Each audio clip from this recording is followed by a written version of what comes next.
Hello English 101 students. Today I'm going to make a video to help you see how to set up your reference page for an APA formatted paper. So how I have my screen set up is here on the left I have the Purdue Online Writing Lab, and then here on the right I have my Word document pulled up. I just have each window minimized to where I can see them both at the same time. And that'll save me a little bit of time of going back and forth between screens to see what's going on. So I'm going to start here on Purdue OWL at the basic rules for the reference list. And really the easiest thing to do is just pull up these basic rules when you're ready to format and just check them against your own work and see, just go down the list and make the corrections, and it'll go really quickly. All right.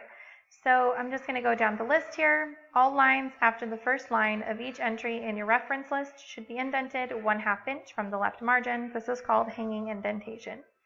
So to get a hanging indent, we're going to highlight our text, all of your references.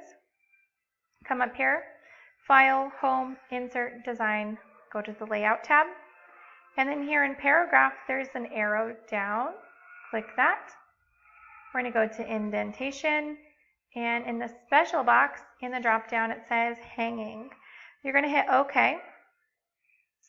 And what that will do is it'll make the first line of each entry flush left, and the second line will be indented just like this. That's called a hanging indent. So that's all set up. The second rule is authors' names are inverted, last name first. So my first author is Angie Cruz. I write her name as Cruz, Angie, period. My next author is James Demings, so Demings, James, period. And my third author is Shelley Miller, so Miller, Shelley, period. All right, got that. The third point is reference list entries should be alphabetized by the last name of the first author of each work. All right, so each of my works only has one author, but that will help you if you have works with more than one author. So we need to make sure they're alphabetized. So we just look at the last name. Angie Cruz, her last name starts with C. And then James Demings, D, he goes next. Shelley Miller, she goes next. So those three are in order already alphabetically, and I don't need to move them at all. All right, so the next bullet point says for multiple articles by the same author or authors listed in the same order, list the entries in chronological order from earliest to most recent. So I don't have that in mind, but that's a good note to pay attention to if that's something that you have present in your sources. The next three are for journals, which I also do not have a journal title over here. But if you do have a journal, you'll need to follow these three. Present the journal title in full. Maintain the punctuation and capitalization that is used by the journal in its title. And then there's an example. Capitalize all major words in journal titles. All right, the next one refers to my source list because I have books. When referring to books, chapters, articles, or web pages, capitalize only the first letter of the first word of a title and subtitle, the first word after a colon or a dash in the title, and proper nouns. All right, so in my example here, Let It Rain Coffee, we only capitalize the first word, the first letter of the first word. So I'm going to fix that. So we're going to say R, lowercase c. All right, in my second one, the M will stay capitalized, lowercase the A, their, impact, century, readers. All right, in the third one, rhythms of rest, rest will be lowercase. Now here's a colon. So after the colon, we leave the next word capitalized. So finding stays capitalized. Spirit will be lowercase, S. And then I misspelled the word in, so let's fix that. B, W. Word wants to tell me that Sabbath it needs to be capitalized. So in that case, I would need to make a call about whether Sabbath is a proper noun.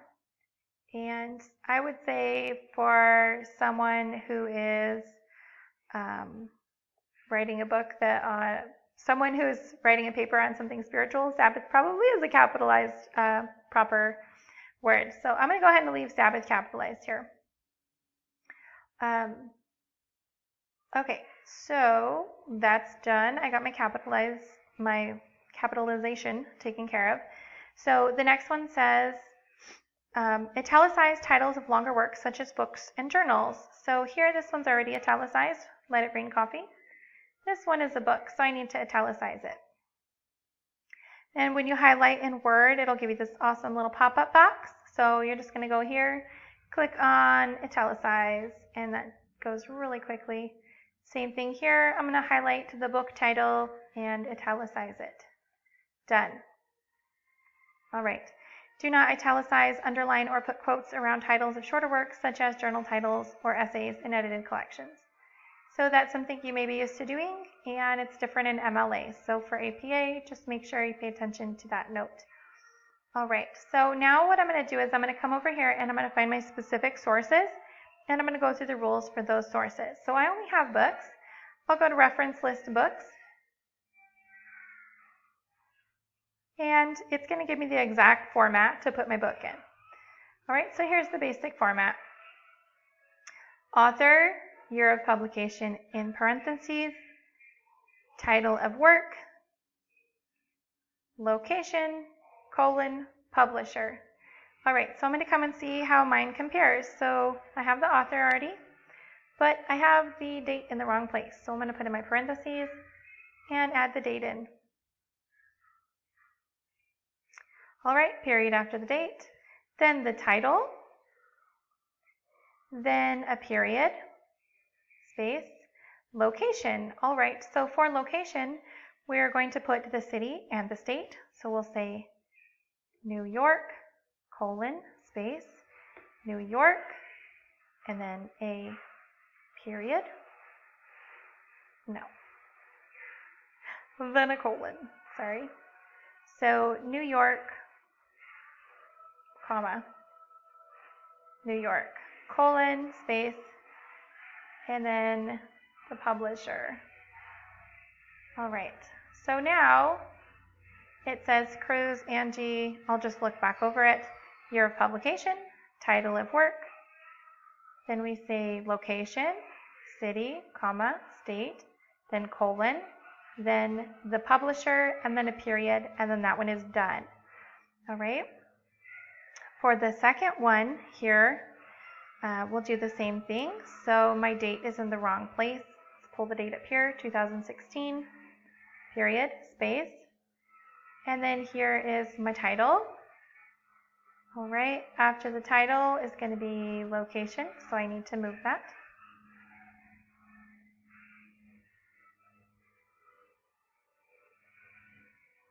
So Phoenix, and this should be AZ, colon, and the publisher, and then I'll delete my date off the end. Now I'll just check it. All right, so it has the author name, the year of publication in parentheses, the title of the work followed by a period, the location, which is the city, comma, state, then a colon, and then the publisher and a period. So that one is completely formatted as well. I'm not going to format the third one here for you, but I would follow the same exact protocol if I was going to format that third one. So if you have other sources, you can come over here and see what kind of sources, just check for the exact kind of source you have. So many of you will have electronic sources.